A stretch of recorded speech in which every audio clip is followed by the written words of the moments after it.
Hello YouTube, Stephen Gilbert RC here with another new toy to show off. This thing. This is the RZX. I've never heard of this brand, Rage, so this is new to me.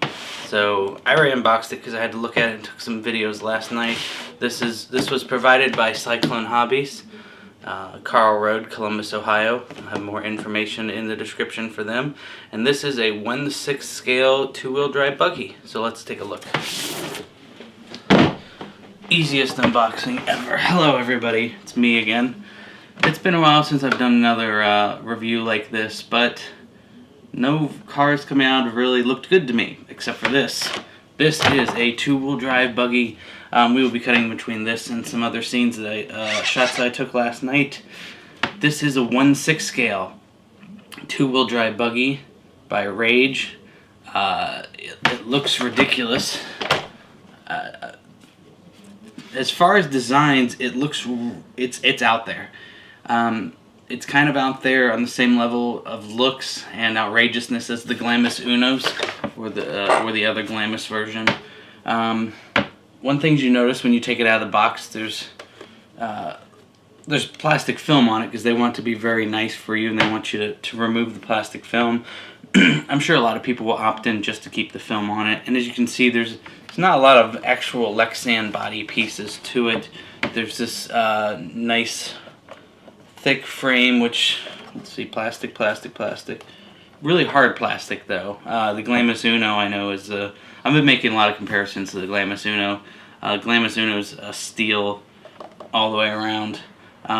So if you look at the bottom of this thing, we'll do a close-up of that maybe. It's just one nice solid sheet of metal. Lots of screws in the bottom. Motor mount adjustments on the bottom as well, as you can see. Let's see where else there's metal. Inside the front wheel steering assembly, there's a weird metal plate. Looks like where everything kind of bolts into. Looks pretty tough. The first thing I struggled with this car was, where do I put the batteries? Because I'm a man and I didn't look at instructions like an idiot. So I tried to find body pins. Where the heck are some body pins? So, oh, there's some under here. There's one that side and one on the other side, and it just opens up like that. So now we can get into what's inside it. You see we have a no-name brand. Of course, the design looks like another brand I can't think of right now. ESC 2.4 gigahertz receiver. That's actually pretty tiny for what it is. Where's the antenna going? The antenna is not really going up in the air. It's going down. That's kind of weird. I just noticed that. Looks like an 8th scale motor. So this is a 1/6 scale car, but I feel like my Losi 8's bigger than this. Here's your power cables coming through the front randomly. Why did you put Deans on this, Rage? Why? In this day and age, why would you put Deans on this? Okay, I mean, like, you want to get people into cars and away from drones. Put some XT60s or 90s on there, because a lot of people will go, oh, I have batteries for that. Oh, I have a charger for that. I'm going to get that because it's already ready for me. I don't have to buy new batteries. Now, as far as batteries, what does it take? It takes two cell 5,000 mAh LiPos. Where, though? I have no clue, because this cable's coming straight down. I assume the battery's in the center. Until I noticed there was some pull tabs on the front, and I'm trying to pull it up, and I don't know what's going on. Then I realized there's some pull tabs in the back as well. So, okay, pull all four. Does this... Oh, yeah, that comes up. Yep, that. So, you pull out the seat and the interior, and what you're left with is where your batteries go. It looks like it will just fit 2 5000 mAh 2 cells. The steering servo is down here too. I can't see it very well. The spec says it's 208 ounces inch torque, whatever. I don't remember what it's measured in. So I'm going to get a better view of the battery, or not the battery, the motor. The motor itself has some nice wires coming off of it as well. They look like they're like some kind of braided shielding. It feels rubberized though. Oh, here we go. I didn't see this last night. 160 amp 3 to 6S ESC. I think the box said that this is 4S only. I'm not sure. I'll have to double check. Let's see. I mean, if you could put something else in there, if you could put it up to 6S with 2 3 cells in it, that would be nice as well. And it's a 2,350 kV motor, so that's pretty nice. You're in 8th scale territory.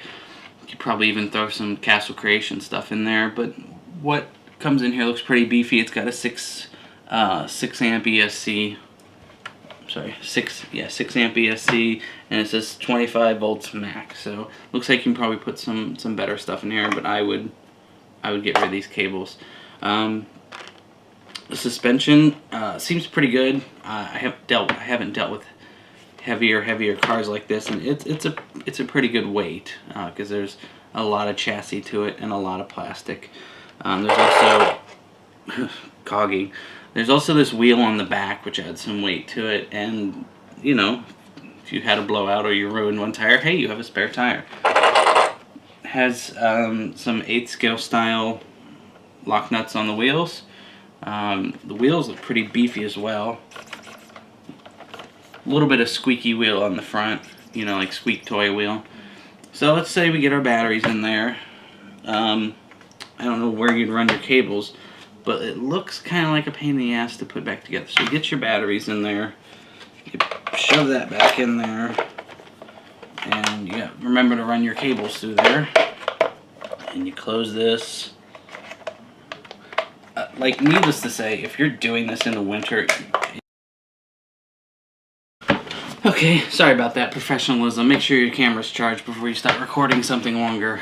Whoops. Okay, so as I was saying, if you're in the winter and you're trying to swap out batteries and stuff like that, I feel like you're going to have a bad time. It's going to be difficult because not only once you get this back in, you have to get this back down.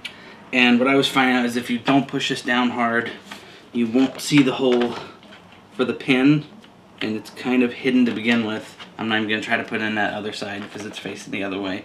So, other little quirks, it has a nice dashboard.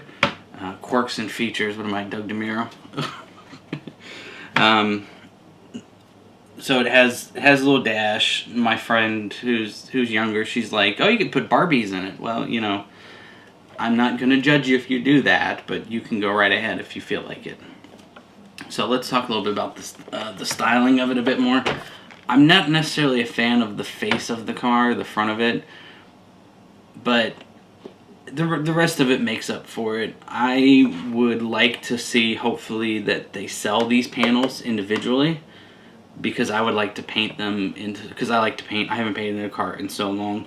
I would like to paint something like this and get some pretty crazy designs out of it. Besides the front, you know, the back end looks pretty mean too. I kind of did this wheel in the back with my Glamis Uno for a while, made it look a lot better.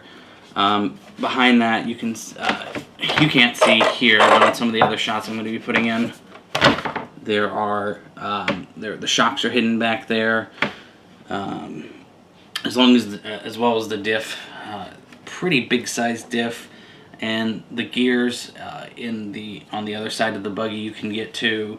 It looks like it might be a little bit of a pain to get to and change out the motor and change your gearing. I'm not too sure what gearing is in it right now. Everything looks like it's adjustable. The toe and the camber in the front and the back is adjustable as well. So it seems like, and so for the price, which is $500 which does not, 500 US dollars, which does not include batteries. I don't know. I'm thinking yes. If I was new to the hobby, I had some cheap cars and I wanted to step it up in the world of RC cars, I definitely think this would be a good way to go. And the price. See, now that I think about it, I'm comparing this to the Glamis Uno. The Glamis Uno, which is my first RC car, was called 8th scale, but it had 10th scale parts on it, and it was a lot of money when it was new and when I bought it. This is a 1/6 scale. I mean, I think the only way it beats a 1/8 scale is it's wider and it's heavier, and it's probably a little bit longer. I think for $500, this shouldn't be too bad as long as the quality is there, as long as the CSC and motor don't blow up, as long as the dog bones don't fall out every 10 minutes or you blow a diff. And the biggest thing I like to tell a lot of people getting into the RC world is don't buy something necessarily based off of how it looks. Assume you're going to break it, and assume you're going to need parts for it. You know, assume you're going to need some arms and springs, or when I got my Glamis Uno and wasn't a good driver, I busted front shocks every 10 minutes because I ran into stuff. So make sure that what you buy has a good parts network behind it, because my Glamis Uno has been discontinued for a few years now and I can still buy parts for it. So if you guys have any questions, you can ask down in the comments. Again, this is Stephen Gilbert RC. The car was provided by Cyclone Hobbies, Karl Rd in Columbus, Ohio. Sorry, I don't remember the exact number. I'll put it in the description below. Give Kyle and Sean a shout out. Tell them you saw us. You saw Stephen Gilbert RC and you want this car. Also look around. In their store they have a rock crawler course now. They have tons and tons of other cars. So thank you guys very much, and you have a good day.